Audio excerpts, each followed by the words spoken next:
Ընտրություններից 3 օր անց դեռ հայտնի չէ, թե ով է դառնալու Հայաստանի մեծությամբ երկրորդ քաղաքի Գյումրիի համայնքապետ։ Երրորդ օրն է լուռ է 15.8% քվե ստացած մեր քաղաքը ընդդիմադիր դաշինքի ցուցակը գլխավորող Մարտուն Գրիգորյանը, որը պետք է պատասխանի այս օրերի գլխավոր հարցին։ Աջակցելու է ընտրություններում երկրորդ տեղը զբաղեցրած Հայաստանի կոմունիստական կուսակցության թեկնածու Վարդան Ղուկասյանին։ Եվ մինչ հետընտրական գործընթացում անորոշություններ են եւ պարզ չէ, արդյոք Վարդան Ղուկասյանին կհաջողվի դարձյալ զբաղեցնել Գյումրիի քաղաքապետի պաշտոնը, դեռևս նախընտրական փուլից սկսած իրավական դաշտում ակտիվ խմորումներ են։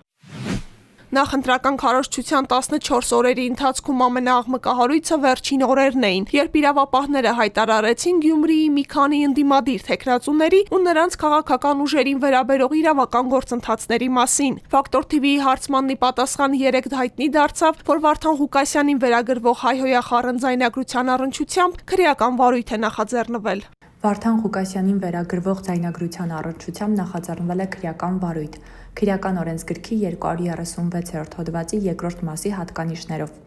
Այն է հավաք անցկացնելուն կամ դրան մասնակցելուն խոչընդոտելը կամ հարկադրելը, ինչպես նաև հավաքին մասնակցելու կամ հավաքին մասնակցելուց հրաժարվելու նպատակով նյութապես շահագրգռելը։ Կոմկուսի ղեկավարի շուրջ սկանդալը հասունացավ ընտրություններից 4 օր առաջ։ Մարտի 26-ին համացանցում 28 վայրկյան տևողությամբ ձայնագրություն տարածվեց, որը ներկայացվում է որպես Ղուկասյանի հեռախոսազրույց անհայտ անձի հետ։ Սաղ ինտեսեսել եմ ժամ 6 ակտիս հավակնինգը կարին փոխած։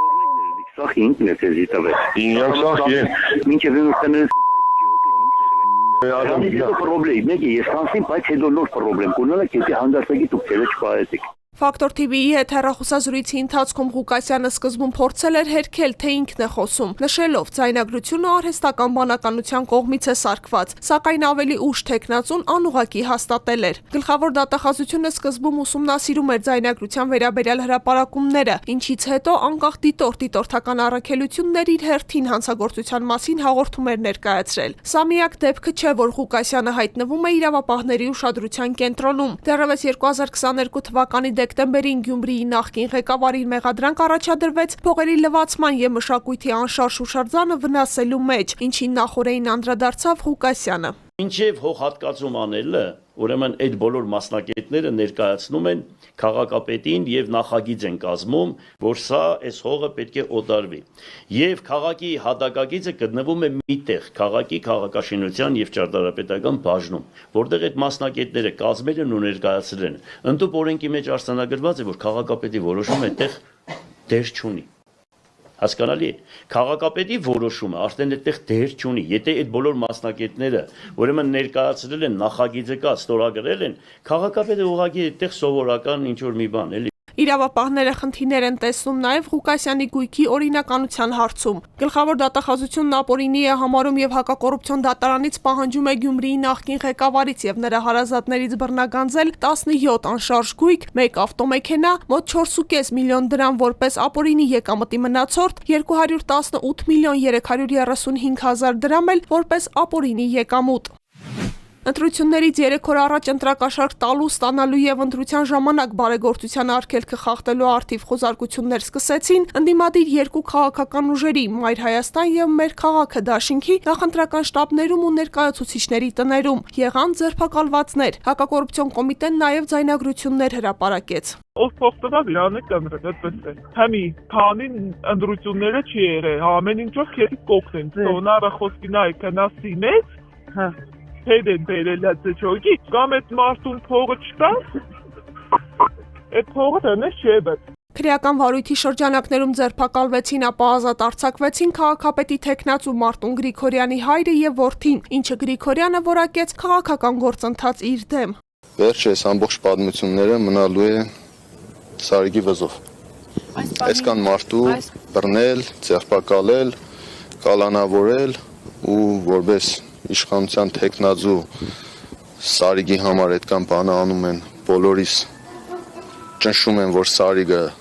կարողանա հաջողություն ունենալ։ Մարտի 28-ի վաղ առավոտյան իրավապահները ներխուժել էին նաև Մայր Հայաստանի գրասենյակներ։ Խոզարկություն են իրականացնում Մայր Հայաստան դաշինքի գրասենյակում։ Ես հիմա ձեզ ցույց կտամ, փորձում են նաև շտաբի ներսում ինչ-որ թղթեր կամ ինչ-որ այլ գործողություններ, ավելի ճիշտ այլ իրեր գտնել չեմ կարող պատասխանել, ոստիկանները փակել են այն սենյակը, որտեղ այս բան խուզարկություն է,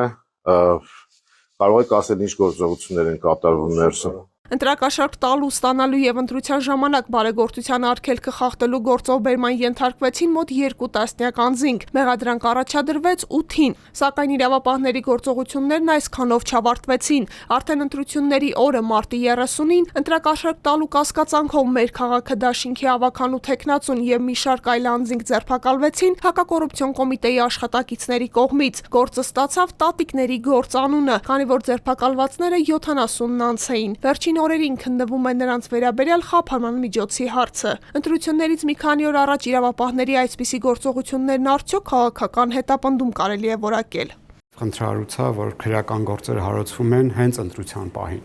Այսինքն ստացվում է, որ սա քաղաքական նաև գործիք է դառնում այն մարդկանց, ովքեր որ հավակնություններ ունեն քաղաքական դրանց պատժելուն որպես մեխանիզմ օգտագործես քրեական վարույթները, հա, եւ ի վերջո գիտեք, այդ հենց այս թոուբը անցնում է, մեկ էլ բանը, չգիտեմ, տարբեր պատճառաբանություններով ինչ որ նորմալ դատական վճիռներ չեն ունենում, որտեղ որ մենք հասկանանք, որ իրականում բան ա եղել, օրենք է խախտվել, հա, մի դեպքում վաղեմության ժամկետով այդքան աղմկահարույց գործերը կան, ինչ եղավ։ Խաչատրյանը չխախտելով անմեղության կանխավարկածը մտահոգիչ է համարում նաև քրեական անցյալով եւ ներկայով գործիչների պաշտոնավարումը։ Ցույց է տալիս ինձ համար պետության անգործությունը այս տեսանկյունից, որովհետև ինչն է պատճառը, որ այդ քրեական անցյալ ունեցող մարդիկ դեռ այս Հայաստանում հնարավորություն ունեն, հավակնություն ունեն նաև դառնալու Հայաստանի Հանրապետության երկրորդ քաղաքի փաստորեն իշխանությունը։ Սա իրականում լուրջ վտանգ է։ Արդյոք ընդդիմադիրների մասով նախաձեռնված քրեական վարույթները դատարան կհասնեն եւ ինչ դատական ակտեր կկայացվեն, պարզ կդառնա առաջիկայում, իսկ այս պահին դեռևս անհայտ է մնում Գյումրիի հաջորդ ղեկավարի անունը։